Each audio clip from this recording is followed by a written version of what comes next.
I now hand the conference over to Mr. Kumar Gaurav from Kotak Securities Limited. Thank you, and over to you, sir.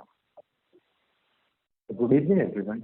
On behalf of Kotak, I thank the Cipla management team for giving us the opportunity to host this earnings call. From Cipla, we have with us Mr. Umang Vohra, MD and Global CEO, Mr. Kedar Upadhyay, Global CFO, and Mr. Naveen Bansal from the Investor Relations team. I now hand over the call to the management team for their opening remarks. Over to you, sir. Very warm welcome to Cipla's Q3 earnings call. I'm Naveen from the Investor Relations team at Cipla. Let me draw your attention to the fact that on this call, our discussion will include certain statements which are predictions, projections, or other estimates about future events. These estimates reflect management's current expectation of the future performance of the company. Please note that these estimates involve several risks and uncertainties, including the impact of COVID-19, that could cause our actual results to differ materially from what is expressed or implied. Cipla does not undertake any obligation to publicly update any forward-looking statement, whether as a result of new confirmations, future events, or otherwise. With that, I would like to request Kedar to take over, please. Thank you, Naveen. Good evening to all of you. I hope that all of you and your families are safe and well. We appreciate you joining us today for our third quarter earnings call for financial year 2021. I hope you have received the investor presentation that we have posted on our website. In the calendar year 2020 till now, while the uncertainties and challenges continue to evolve, we achieved several milestones across multiple strategic areas, such as servicing demand across global markets, continued portfolio expansion, along with resilience in our manufacturing and supply chain infrastructure. And this continued during the December quarter as well, with a strong and robust performance. We are pleased to report EBITDA margin of 24.8% for the quarter, which is the highest ever reported EBITDA for the company in the recent history. On-ground field activity has largely resumed. We have been able to maintain a tight control on the cost base on account of our balanced mix of digital initiatives and face-to-face engagements. Optimization of our FY21 operating expenses continues to track far higher than the potential of rupees 400 to 500 crore against our operating plan that we had referred to in our earlier quarterly interactions. Our free cash generation continues to be robust, enabling us to prepay our debt obligations. We repaid $137.5 million of InvaGen acquisition loan during this quarter, which was due several months later. We have also repaid working capital loans of rupees 300 crore in India during this quarter. Our return on invested capital has seen expansion by about 900 basis points over the last 9 months, driven by our focus on margin expansion coupled with cost discipline. While part of this expansion is attributable to some levers which may not always sustain fully in the coming year, this puts us on an accelerated journey towards achieving a sustainable range of 70 to 20% over the long term, which is our aspiration. We are constantly simplifying our manufacturing network to unblock capacities and improve operational efficiency. In line with the same objective, we have divested our manufacturing facility located in Satara, India, with an agreement to ensure there is no disruption in supplies. Furthering our commitment to carbon neutrality, which is one of our 2025 sustainability goals, we are pleased to share that we are the first pharmaceutical company in Maharashtra to commission a large open access solar power plant of 30 megawatt capacity in partnership under a group captive scheme. This project is also a testament to our relentless commitment to use cleaner and renewable sources of energy and contributing towards a greener environment. Coming to the financial performance for the quarter, the EBITDA for the quarter includes the benefit of COVID product sales, tender supplies in our global access business, lenalidomide settlement, cost optimization. Some of this may not sustain in the coming quarters. In line with sharp reduction in COVID-19 cases in India, which was anticipated, the contribution of COVID products in the overall mix is normalizing on a quarter-to-quarter basis. And the recovery trend in core therapies has helped offset the impact on revenues and profitability. Overall income from operations for the quarter is 5169 crores, which recorded a year-on-year growth of 18%, driven by focused execution and demand-led growth across our businesses.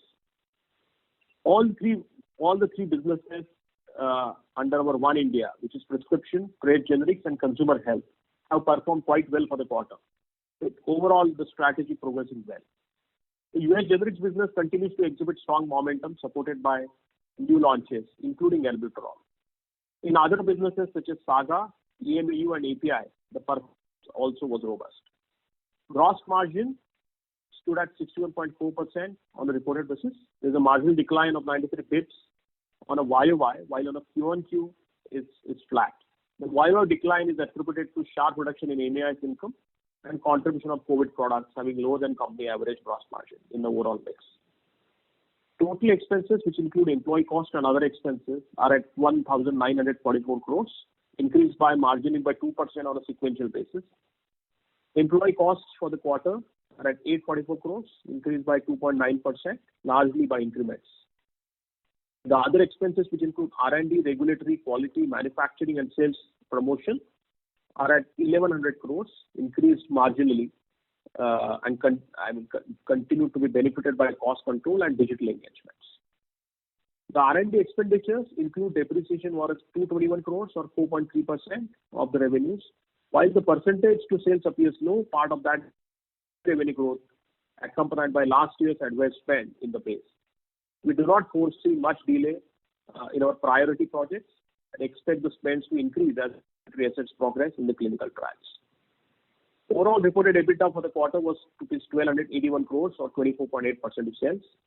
Tax charge 269 crores and the effective tax rate has been reduced to 26.3%. We are looking at a full year ETR of 27.5%. Profit after tax stood at rupees 748 crores or 14.5% of sales. As of 31st December 2020, our long-term debt stands at $138 million towards the US acquisition and South African rand 720 million for the Mirren acquisition and other operational requirements at South Africa. We repaid working capital loan of rupees 300 crores in India, as I mentioned. We also have loans of USD 41 million and rand 285 million, which act as natural hedges towards our receivables. Driven by relentless focus on cash generation, we continue to be a net cash positive company as on December end. Outstanding derivatives as a hedge for receivables as of 31st December are USD 172 million and rand 705 million. We do also have a certain portion of our forecasted export revenues, and the outstanding cash flow hedges are at USD 192 million and rand 403 million. Today, the board also announced approval for a scheme of arrangement that needs to be filed with multiple regulatory authorities, including stock exchanges, SEBI, NCLT. And this simplifies our group structure with subsidiarization of our India-based US undertaking to drive further growth and consumer business undertaking to Cipla Health Limited in line with our One India strategy. I would now like to invite Umang to present the business and operational performance. Thank you, Kedar. Before moving to business and operational updates, I would like to thank our employees for the resolve amidst the challenging and uncertain phases of the pandemic. We've delivered on our ethos of caring for life. I found inspiration in their acts of courage and commitment. I would like to start by sharing Cipla's continued commitment to offer a comprehensive portfolio of products for battling the pandemic. More than 4 lakh severe COVID-19 patients with our portfolio breadth of Cipremi, Actemra and Ciplenza. We've also supplied Remdesivir to other emerging market countries, including South Africa. We have now enhanced our COVID-19 diagnostic franchise with COVID-G rapid antibody detection under partnership for emerging markets in Europe. We've also launched a rapid antigen detection test under partnership for the India market. While nearly a large portion of our field force has resumed activity, we continue to leverage teleconsultations, virtual conferences, and remote detailing for physicians. We are implementing a hybrid return to office approach for all our associates and have offered the choice to work from anywhere between home and office with the most stringent protocols that ensures a safe workplace. With that, let me come to the strategic updates and operational performance for the quarter. Over the last 5 years, we have taken concrete initiatives to drive focused execution of our strategy, capital allocation, portfolio development, talent, and governance. The pandemic significantly accelerated several business and cost reimagination programs, translating into quarters of strong performance. I'm pleased to see this continued effort on cost management and productivity during the quarter, helping us drive revenue growth and EBITDA higher than expectations. In India, our One India strategy continues to see seamless execution.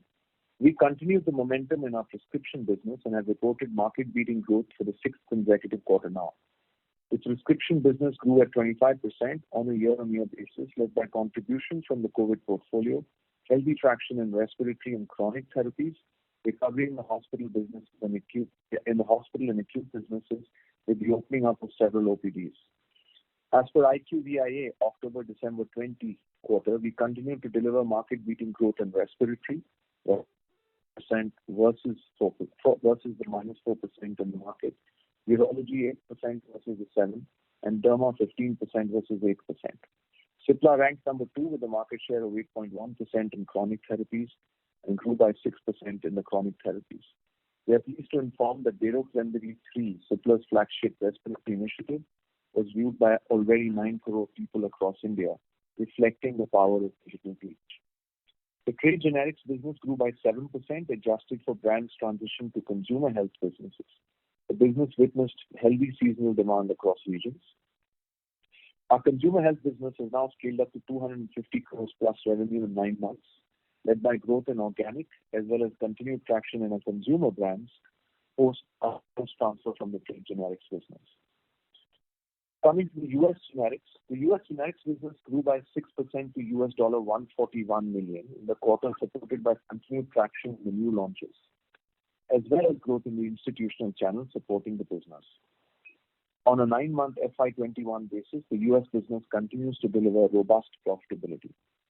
We have consistently managed the supply of albuterol HFA in the US, and I'm pleased to inform you that we are ranked number 1 in the Proventil market with 84.6% share. The overall albuterol market, as per the latest data, we are trending closer to 14% market share. This unlocking has enabled our US respiratory franchise to cross $100 million in the 9 months of fiscal year 21. Our respiratory asset, generic Advair, is under active review, and we are constantly engaging with the agency. We will have 2 complex assets in the respiratory space that we will move into clinical trials shortly. On the complex generic side, the settlement of generic Revlimid improves the earnings visibility and enhances our US product portfolio towards complex products in addition to our respiratory franchise. Coming to South Africa and emerging markets, while sales in South Africa private business were in line with last year for the quarter, our 9-month growth remains strong at 11% year-on-year in local currency terms. Cipla continues to maintain its third position with a market share of 7% and is growing faster than the market. In the OTC space, we grew at 6% where the market grew by 3%, and we ranked third overall in the OTC market. Overall, the SAGA region grew by 6% in US dollar terms, supported by solid performances in the sub-Saharan and our tender access CGA business with 15% and 60% growth on a year-on-year basis. During this quarter, we also entered a strategic partnership with Alvogen for 4 oncology products which will enhance our oncology presence over the long term. The emerging markets business grew by 46% on a year-on-year basis in US dollar terms, driven by continued demand across all regions. We are pleased to share that Cipla is the largest Indian exporter to emerging markets as per the Intellimax for the period April to November. The European operations grew 28%, driven by consistent market performance and market share gain in some of our key direct market businesses. Our flagship respiratory products continue to demand double-digit market share. Our API business grew by 18% on a year-on-year basis with seamless execution of order book and customer relationships. On the regulatory front, we are actively engaged with the agency and working towards the resolution of observations for our Goa plant. Turning now to our outlook, we are encouraged by the agility and responsiveness demonstrated by the business units across the Cipla geographies as one of our FY21 strategic priorities. We have firmly embraced our sustainability goals and will continue to update you on the progress of the journey.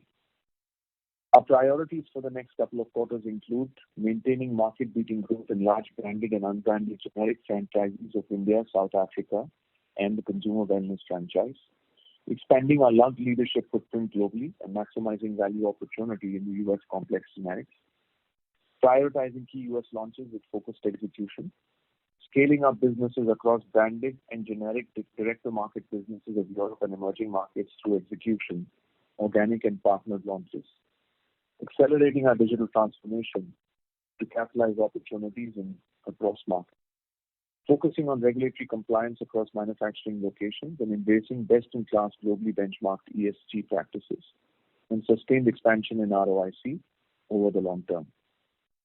I know this has been a long day for most of you, and I would like to thank you for your attention and will request the moderator to open the session for Q&A.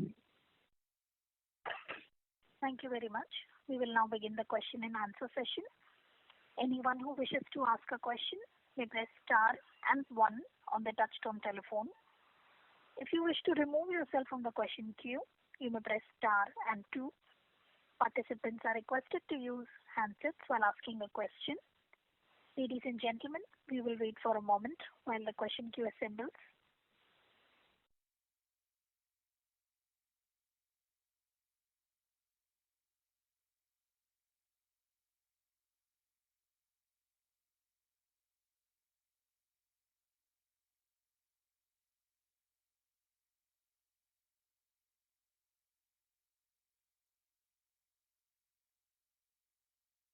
Participants, to ask a question, you may press star and 1 now.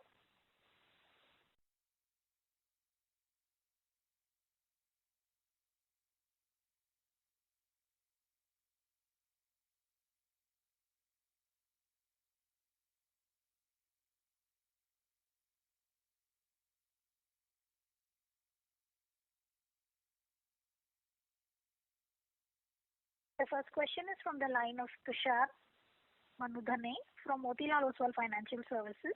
Please go ahead. Thanks for the opportunity. Just on the US side, given that Advair is under review, I would like to understand the product launches in terms of on the complex generic side, other than or rather in addition to the market share gain for the Albuterol over the next 12 to 15 months. Kedar, you can answer that. Yeah. So Tushar, I think there are both these levers possible. One is albuterol and all other products which have yet to see their full potential. So that's clearly a lever. And some of the other products, what we would do is we would talk about them as the things comes to fruition. So we would want to avoid, guiding ahead in terms of specific products. But I think the launch calendar is quite busy. And the overall Cipla system, both in terms of commercial and the manufacturing and R&D, is all geared up to optimize. In our view, I think the next 12 to 18 months, I think could see one of the largest number of launches from our portfolio. And so you may not share the name of the products per se, but when you say complex, so could this be in the range of $15 to $20 million per product kind of the launches? Yeah, it could vary. It could be even higher than that.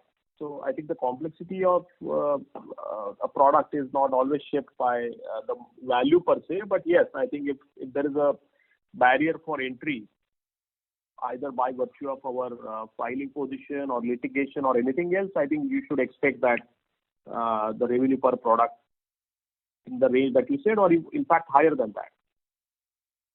Got it. And just secondly, in terms of capacity utilization for albuterol currently?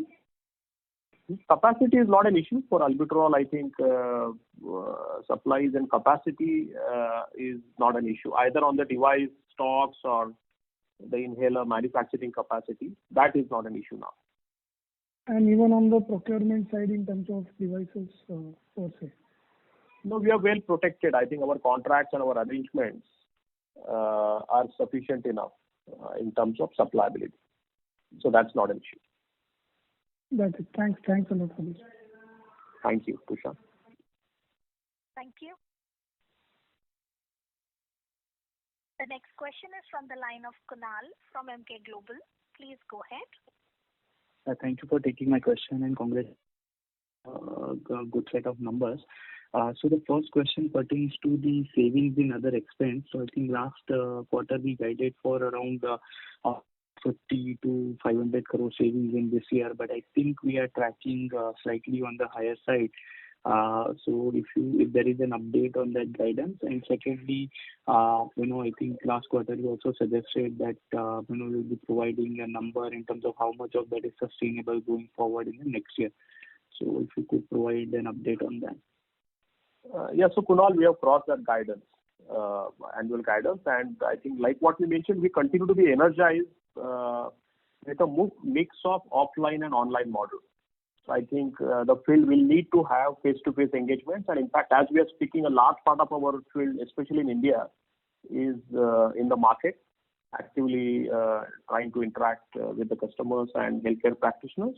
But we also have very active digital engagement which is going on, and either that and overall, cost optimization focus has allowed us to exceed the target that we had mentioned. In my view, that promise and potential continues in quarter 4 and in fact next year.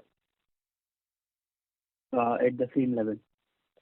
No, I would hesitate to give you any number at this stage, but as I said, I think multiple levers for our reimagination projects have allowed us to benefit from that opportunity. And the exact quantum of saving, either in quarter 4 or next year, could be based upon certain discretionary activities that we may want to undertake. But suffice to say that our attempt is to preserve a lot of this savings which has been pocketed this year. Okay, thank you for that. And the next question is on the 2 inhalation assets that you suggested that will be moving to clinics.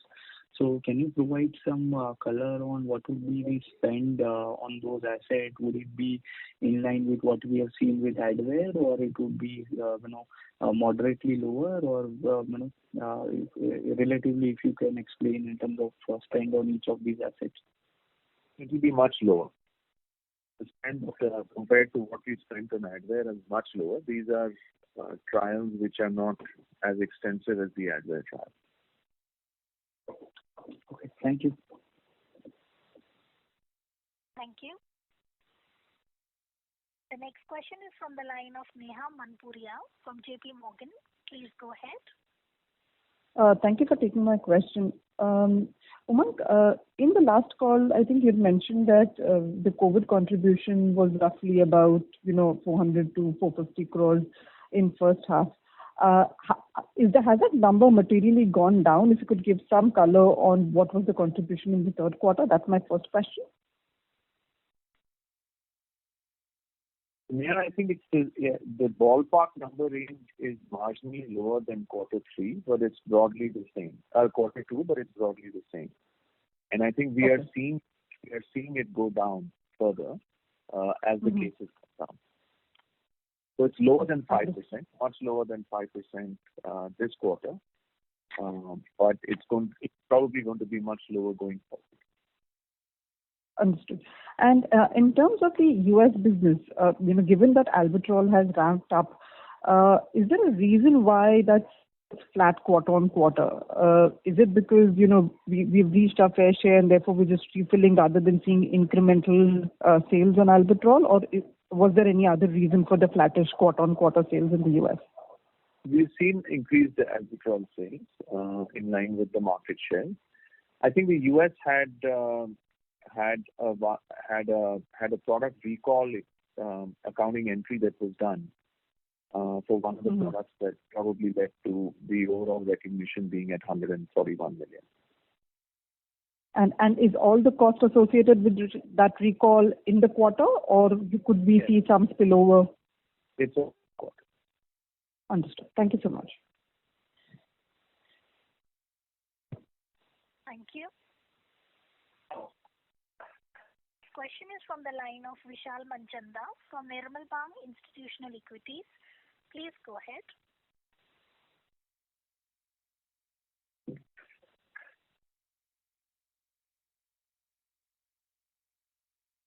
Mr. Vishal Manchanda, your line is unmuted. Please go ahead with your question.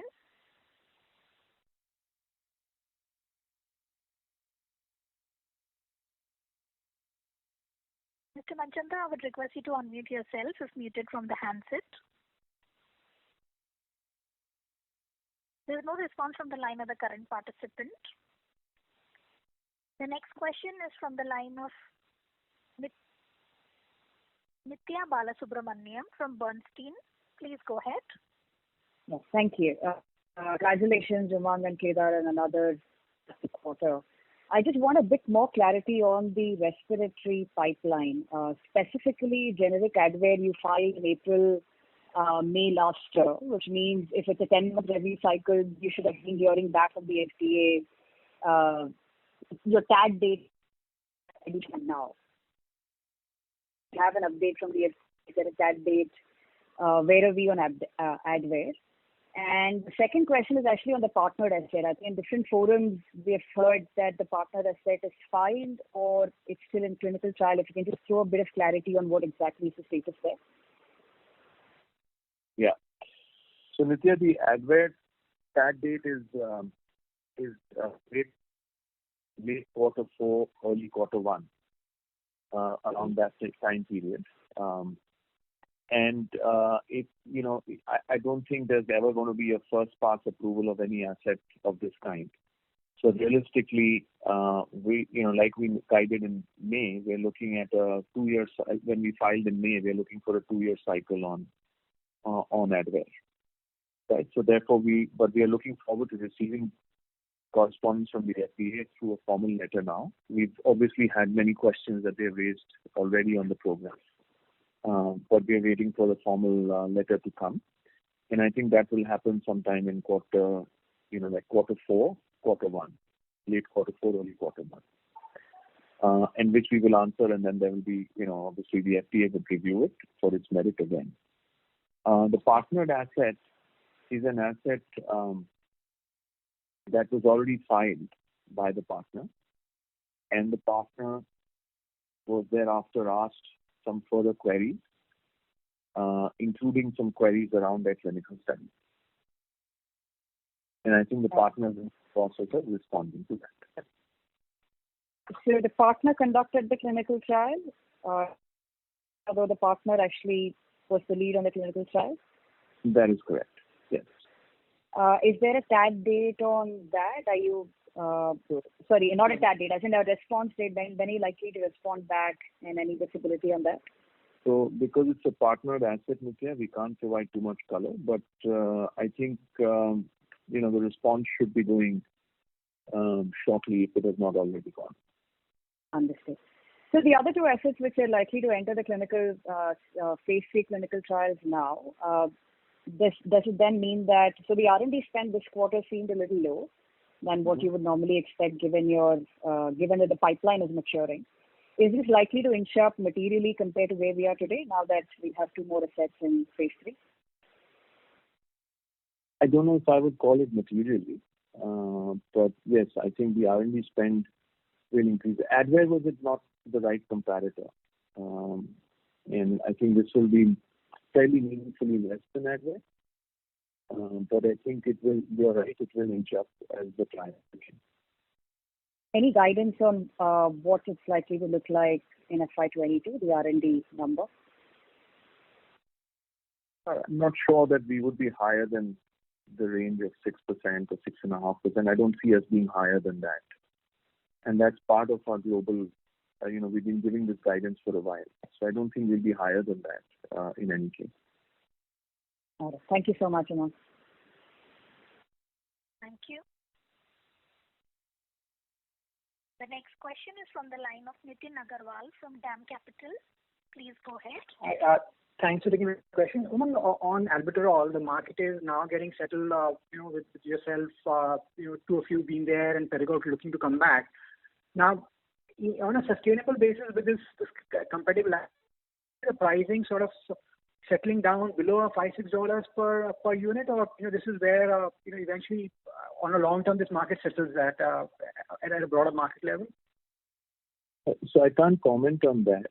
I can probably just say that we believe that it's difficult to see who enters and how they enter or re-enter. It is very difficult to do that. I just know one thing, that from a cost perspective, we believe we have the lowest cost in the market, and so therefore we will defend our share in responsibly and sustainably. Oh, thanks. And have you seen in the recent weeks or months any change in the pricing sort of dynamics in the market? No, not in the recent quarter. Okay, thanks. And secondly, in the past, you've guided to typical complex launch per quarter sort of a run rate for our US launches. I mean, when you look through the next year and a half, 2 years, how should we look at that dynamic now? Yeah, I think starting quarter one, we should be probably seeing the complex launches starting again. So quarter one of next financial year, I think that's when they would start. Okay. Thanks, and best of luck. Thank you. Thank you. The next question is from the line of Girish Bakhru from Bank of America. Please go ahead. Yeah, hi. Thanks for taking my question. Great set of results. Umang, just on this 100 billion franchise, which you said respiratory for 9 months, just correct me if I'm wrong, you're including albuterol and budesonide or anything else also? Yeah, I think those should be included. Kedar, do you have any? I think it would include all. But Kedar, just confirm. Yeah, it would include all, but predominant share would be by this. Predominant. Okay. And when you look at like the run rate, 25% of the business now respiratory, US business margins, would have it come close to the company margins now? Yeah. The EBITDA, the fully loaded EBITDA of US, I mean, slightly lesser, but in the same zone as the company level margins now. Great, that's helpful. And like you shared a TAD on Advair, possibly on where is Abraxane? So I don't think we're commenting on Girish on each specific asset, but as in what would could you specify what you would like to know? I mean, do you have a TAD? And I mean, given that there are settlements in this product, do you still see that for you potentially this could be launch? So I can't comment on launch timing because I think that is confidential. We see this as an attractive product, limited by, and I think while settlements are there, it's also a pretty challenging product to manufacture. Right. And just lastly, again, I'm not sure how much you can speak here on Revlimid, if you could throw some more color on if there is any color you can give on how big this product could be from March 22? I think, Kedar, you want to take that? Yeah. No, so Girish, I think firstly we are sort of limited by our agreement with Celgene on how much to talk, but I think this is going to be quite material. I mean, this is, as you know, biosimilar, this is the largest product on the chemistry side. And whatever is the percentage share that we are allowed to seek, to be quite sizable. Right, and you would believe others would also likely settle in this product, right? We don't know. Tough to say yes or no, how many more, but I mean, difficult to forecast, Girish. More question? Thank you. The next question is from the line of Ashish Oswal Asset Management. Please go ahead. Yeah, thanks for the opportunity. So on this Revlimid, obviously, just need this whether we are backward integrated. This first, and second one is what are the advantages given the fact that we now get to share the innovators REM program? No, so this is the complex. Probably this is the most complex REMS program, Ashish. And if that was our own program, setting it up, etc., would have been highly complicated, time-consuming, costly. So I think the ability to share the program allows us, several advantages. and that's why I think this, in our view, this is quite unique settlement. So that was the, I think, the answer to your second question. The answer to the first question is yes. Okay, great. And on this, again, on this India One strategy, we have always mentioned that we are looking to extract synergies between the consumer health, the trade generics, and prescription business. But if you could help us understand what kind of synergies would accrue at the EBITDA level, or at least in terms of how much percentage point more can we extract? The synergies are in several forms. Firstly, under distribution, there could be some benefit. The most important is what we are trying to do now in terms of consumerizing some of the stronger brands in the trade generics business, which have actually a very high customer recall. And the potential to add value through consumerization is quite enormous through the Cipla Health, the consumer health business. So I would say in terms of stickiness to revenues, in terms of pricing, in terms of margin expansion, and in terms of establishing a strong consumer brand, that's the value accretion. Some of that could be in P&L, some of that could be in the valuation in terms of the value of a consumer brand. So I wouldn't put any percentage at this point of time, but this is some of, out of the recently articulated goals. If you have noticed in one of the conferences recently, I think this is one of our biggest objectives, to take the global consumer business in India and South Africa from the current, let's say, around 5 to 7% of revenues to beyond 12% of revenues. So I would believe that in cash flows, EBITDA and valuation, I think this could be a great lever, plus an opportunity to get into the consumer healthcare meaningfully. Yeah, this is helpful. Just one more question on this albuterol. Almost 50% of the market is controlled by the AGs. Now, we and Lupin being the major players in the market, is there more headroom for us to take more market share? No, I think this is a more dependent on the shares, etc., and how the market reacts. So obviously every company will want to increase its own share, whether it's us or it is some of the other competitors. I think the market offers that opportunity. Okay, this is very helpful. Thank you so much. Thank you. The next question is from the line of Sameer Baisiwala from Morgan Stanley. Please go ahead. Yeah, thanks, and good evening, everyone. Great quarter. So first question on albuterol. A few months in the market, do you think there's a fair bit of porosity between the three different brands of two largest brands, or do you think a generic is a bit tied up to the respective brand?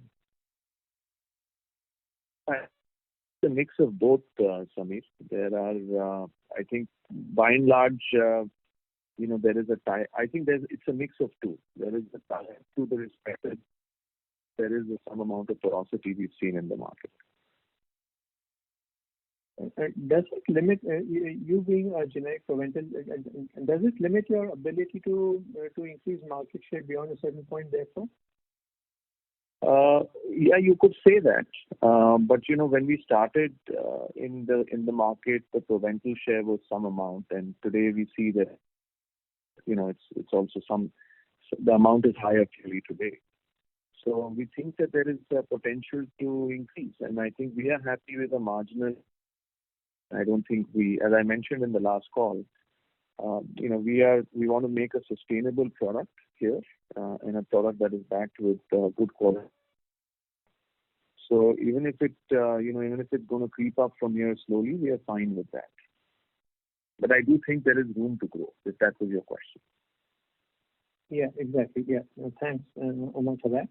And just on Revlimid, Umang, it confuses me, or rather surprises me a bit. That one of the largest products, 4 players have settled. There are 6 more in the queue, and from the look of it, at least half of them, if not more, will settle. Even gets a 5-10% piece, volume share piece. I mean, how does it, kind of, from a regulatory standpoint, from FTC standpoint, that's question number 1. And second, if there are indeed 4 goes to, then what happens to pricing? Is pricing protected over there, or would market dynamics come in play? So just your thoughts on this. So I can't comment on the pricing piece, unfortunately, Samir, because we really don't know. We've never had a situation like this in like a pretty it's a pretty benchmark sort of a scenario in that's playing out in Revlimid. So I can't comment on what happens in the market finally, but obviously the fact that there are multiple players, but no multiple player has enough to no multiple player has enough to take large shares of the market for a few years. I think lends us to believe that there might be that the market may behave responsibly and more sustainably. So I think that's the thought we have. But we could be completely wrong on this because we've never seen something like this. As regards to your first query, I can't comment, but I think most of these get from various counsel in any case. Okay, great. Yeah, thanks. And one final, if I may. So a great move over last 4 to 6 quarters from sub 20% EBITDA margins to now almost mid 25. So would you want to consolidate around these levels for some time, or is this a base camp to move up higher? Your thoughts on this, please. No, I'm not sure. So Samir, I think there are 2 sets of discussions we're having within the organization also. It's a great question. I don't want our EBITDA margins to compromise our growth. And we're in no tearing hurry to push this higher. In fact, we think because of some normalcy returning, because of the stickiness of maybe some of the digital initiatives we planned will probably not stick. I think it won't be uncommon to see the EBITDA probably seep down lower a bit, right? But I'm not sure we are in a hurry to push this EBITDA higher. We actually want to push our top line higher while maintaining this responsible EBITDA that we think we should have. Okay, great, Umang. This is very helpful. Thank you, and that's all from my side. Thank you. Thank you. The next question is from the line of Vishal Manchanda from Nirmal Bang Institutional Equities. Please go ahead. Thanks for the opportunity. Could you share how many respiratory inhaler filings would you have with the US FDA? We could, Vishal will come back to you. Okay. And second, on your QR filing, there is a litigation there. So any sense on how long the litigation can take? Well, I think, no. Typically, we avoid commenting on the under litigation products, Vishal. So, whenever there is a milestone reached there, I think we will communicate appropriately. Okay. And just one, do you have any exclusive FTF launches lined up in FY?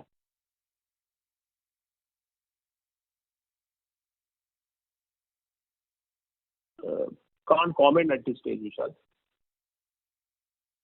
Okay. Thank you. Yeah. Thank you. Thank you. The next question is from the line of Sayantan Maji from Credit Suisse. Please go ahead.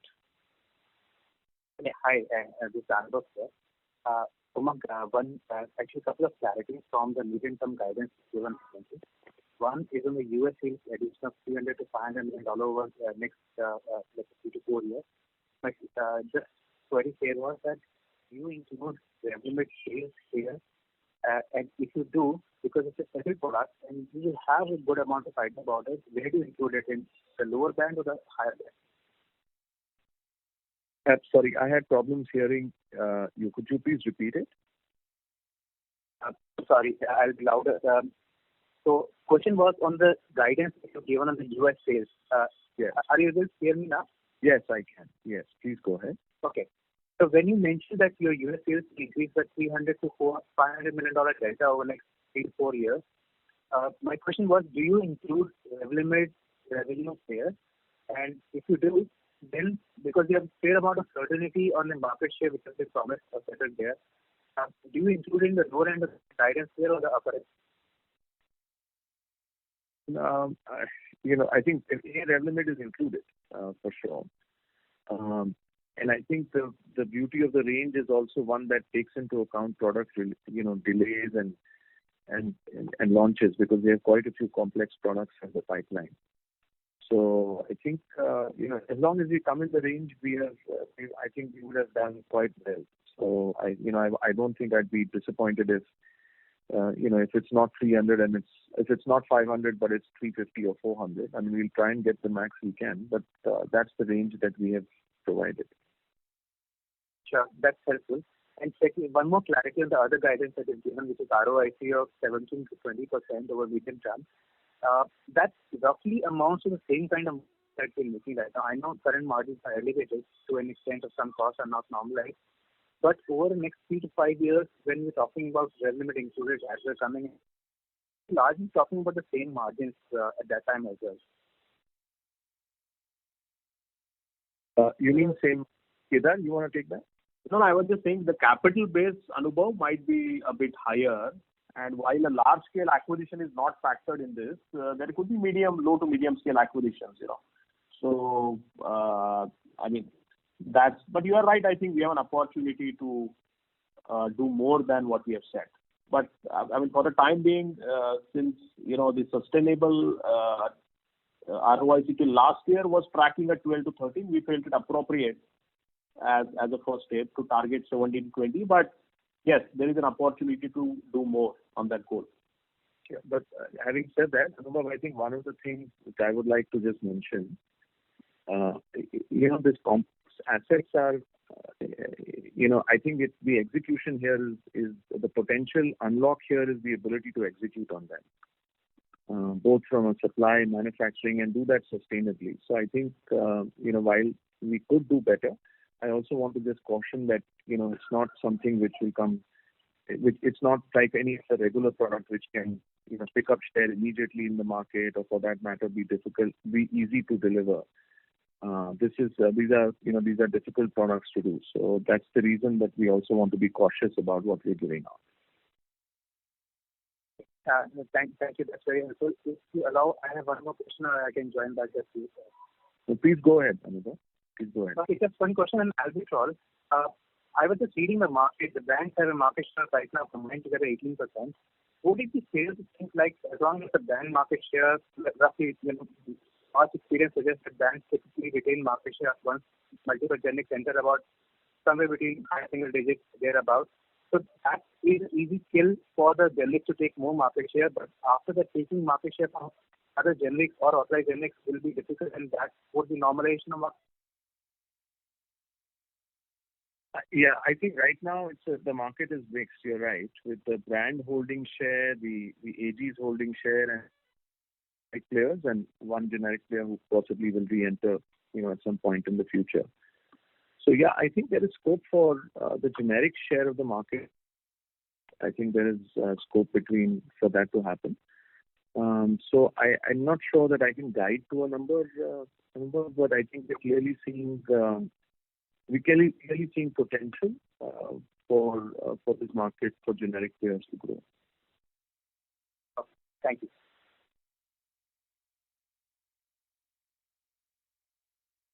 Thank you. The next question is from the line of Prakash Agarwal from Axis Capital. Please go ahead.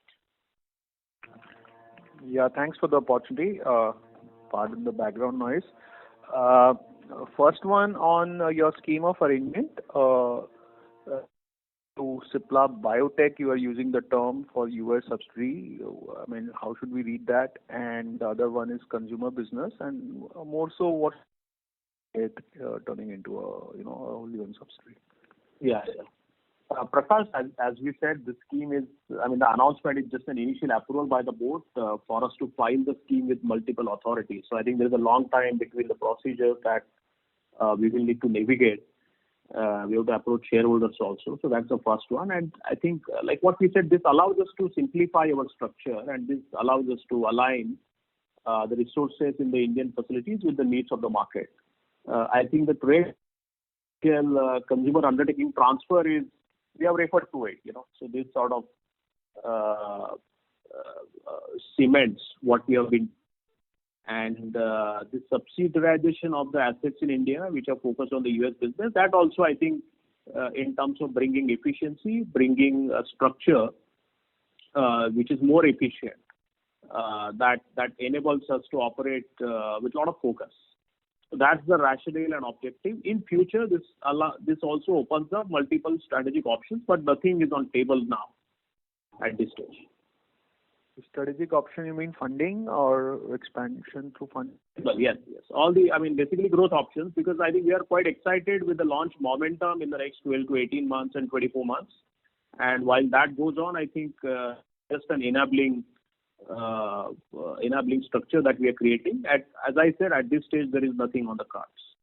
And the term biotech use is like? This is a company within the group. It's a 100% wholly owned subsidiary within the group. But we should not read into, turning into a biotech investment. No, not at all.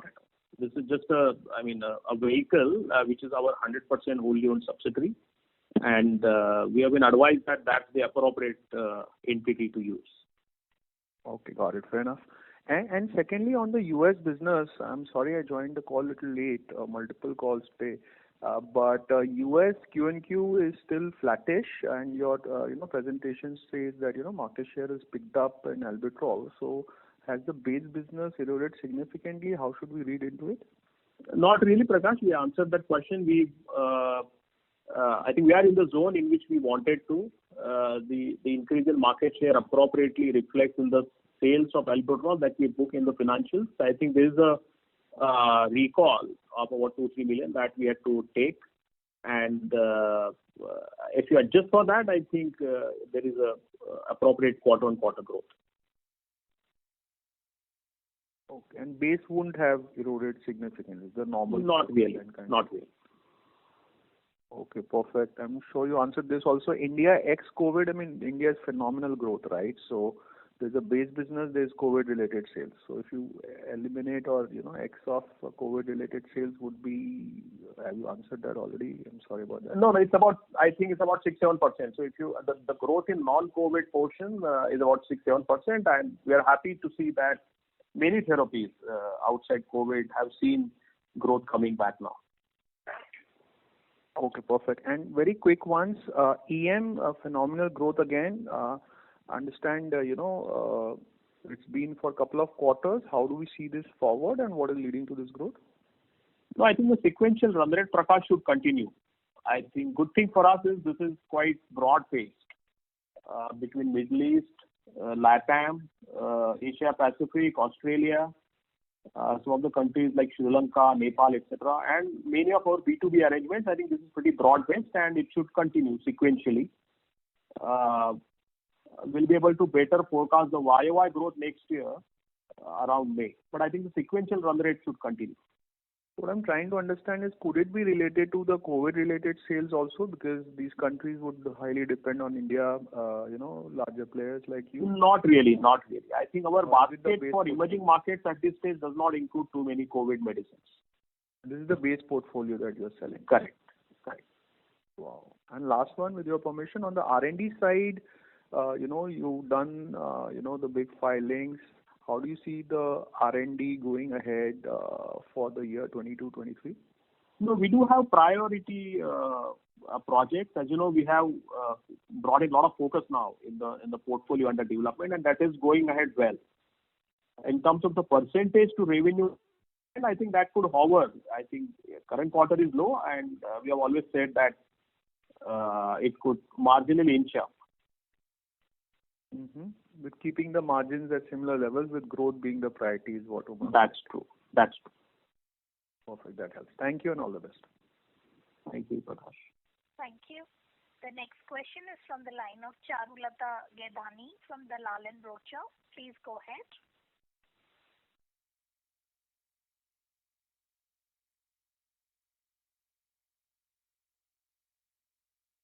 Charulata Gaidhani, your line is unmuted. Please go ahead with your question. Hello. Yeah, I have two questions.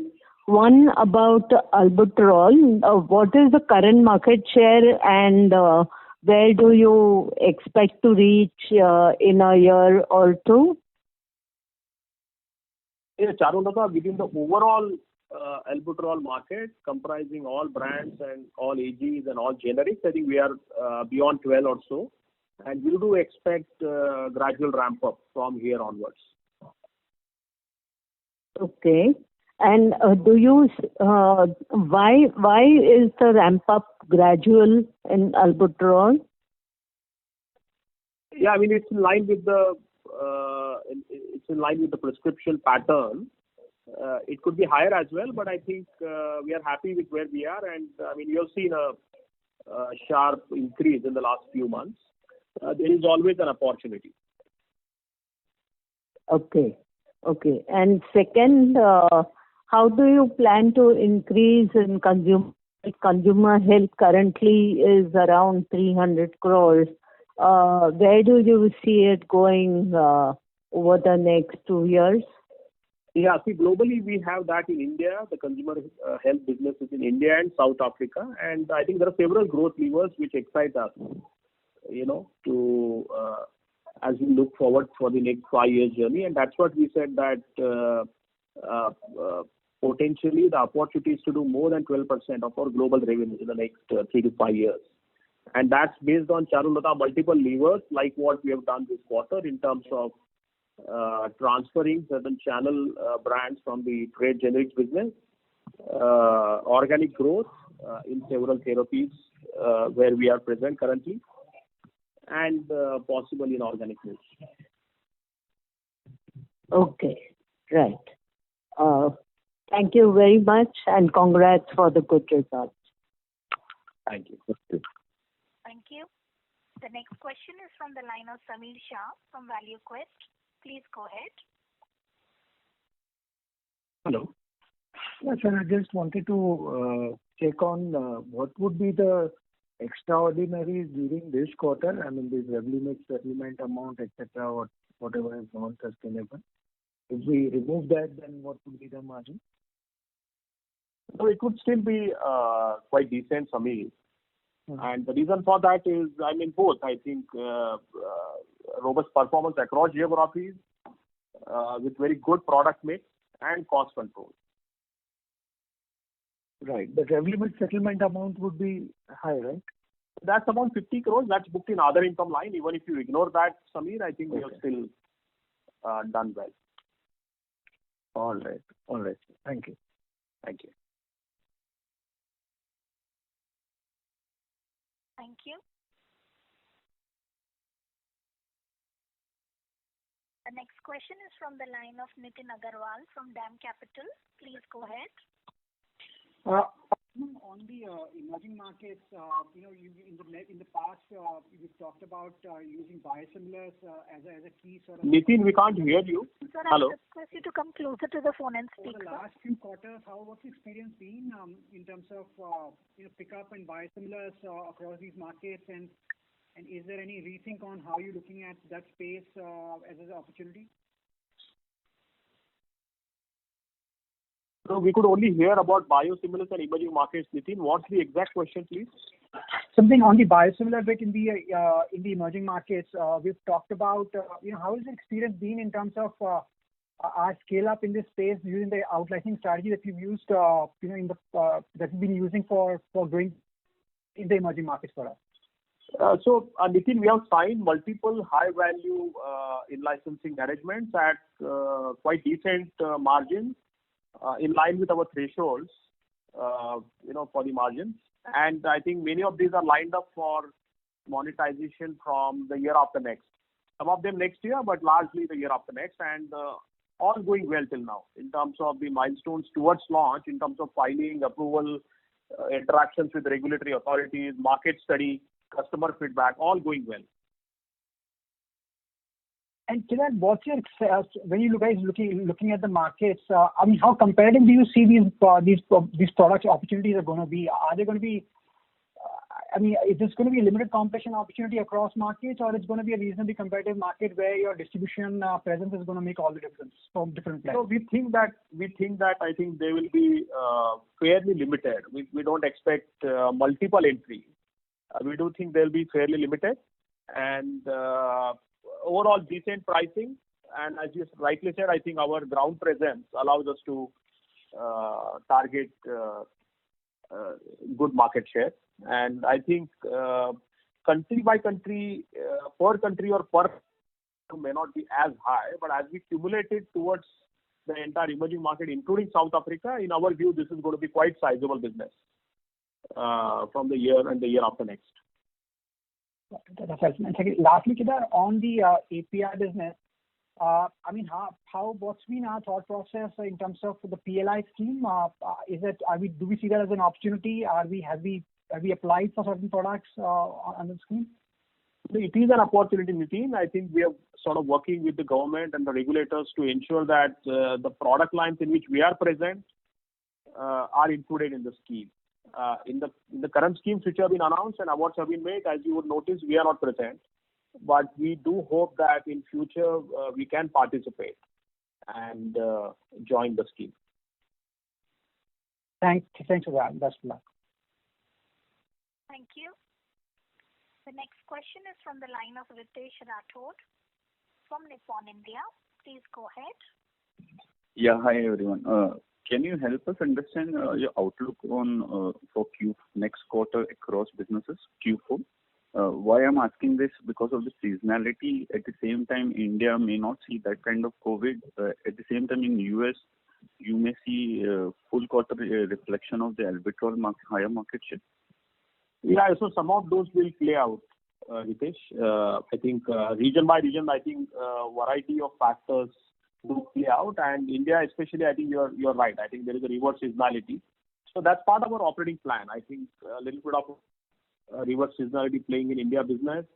We refer to the COVID medicines being linked to a trajectory where the cases are low now, significantly low. So that will play out, and to some extent, I think a part of our global access revenues by virtue of higher import clearances by our customers are a bit higher this quarter. I think those are the factors which will play out. All this is known and all this is part of our operating plans. And in case of US, would the quarter end market share that would get fully reflected in next quarter's numbers? We do hope so. Yes, we hope that I mean most likely that will happen. Correct. So on net basis, you will be flattish kind of or positive bias? No, I would tend to think that there is a positive bias. Yeah. Thank you. That's all my side. Thank you. Ladies and gentlemen, this was the last question for today. I would now like to hand the conference over to the management for closing comments. Thank you, Malika. Thank you everyone for staying with us on this call today. In case you have any follow-on questions, you can always reach out to us. So thank you so much. Have a good evening ahead. Thank you. On behalf of Kotak Securities Limited, that concludes this conference. Thank you for joining us, and you may now disconnect your lines.